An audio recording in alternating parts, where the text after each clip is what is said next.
Chapter 15. From Lord Spymaster Iseret Clivers, Order of the Clean Hand, to Lord General Ballagant, Commander-in-Chief of the Grand Army of Elfland. My Lord General, our scholar-diplomat, Magister Brangwain Spurge, codename The Weed, has at this point been in the goblin capital of Tenebrion for 18 hours. No, in reply to your question, he did not exactly arrive safely. There were dangers. You know, a three-headed wyvern, a fall into a serpent-infested mountain lake, and the goblins themselves, of course, which are nasty little things. His host looks like he'd as soon eat your face as shake your hand, pointy teeth and what-not, the usual hideous goblin mug. As the Lord High Chancellor may have told you, my order has a wizardy sort of device to get messages from our people out in the field. Whenever Weedy gets an hour alone and away from prying goblin eyes, he goes into a kind of trance and then imagines what he wants to show us, whatever he's seen. Pictures it deucedly hard. Then he says the magic words, and presto, changeo, his thoughts come whizzing back across the bone-cruel mountains.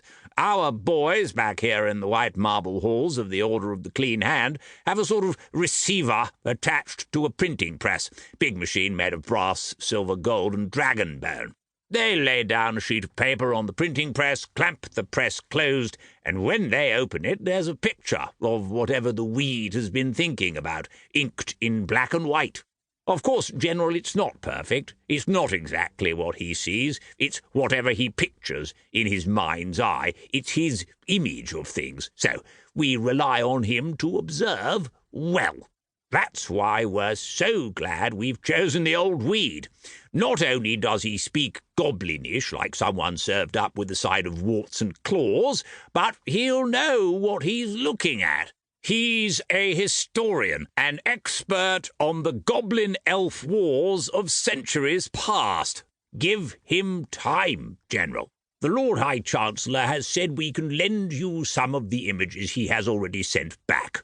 What can we see from the images he sent? First, Tenebrion's a nasty place, of course, and the goblins live in utter squalor, filth and poverty. They're mean, gruesome little barbarians.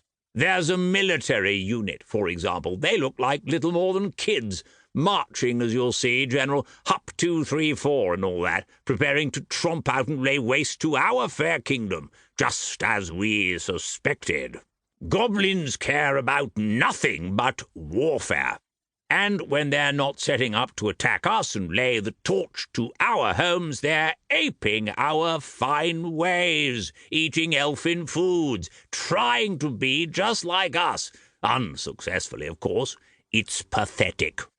Look in particular at the awful goblin women, brutish, roaring things. We know that goblin women fight and rule alongside their men, hulking, ugly beasts, dreadfully unlike the beauties of our own elfin aristocracy, who are bred for their delicacy, to be ornaments to society.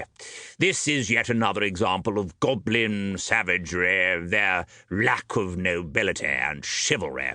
And catch a sore eyeful of the poster of the evil one himself, Gog. We can't even make out what the awful thing is. During the war, we questioned captured goblin soldiers, and they told us rumours that Gog is not from this world, but is some kind of awful gosh-knows-what from gosh-knows-where. It looks as if that could be true. That's the monstrosity we're up against. Now, the most interesting of these pictures is the pointy business behind that wall. We think that must be the fabled Well of Lightning, the source of a lot of the goblins' magical power. That, my Lord General, was one of the things we asked the Weed to look at most specifically. We told him to sneak around it and try to figure out how it works. This is just a stroll by, but we're counting on him to get back there and take a closer look in the next day or two. We need a little nibble of recon, real spying, and then he'll send us images of what he sees. Be patient, General. Isn't all this frightfully interesting for you? There will be more soon. I have every confidence in the weed. Is Retcliffe's Lord Spymaster, Earl of Lunes, Order of the Clean Hand.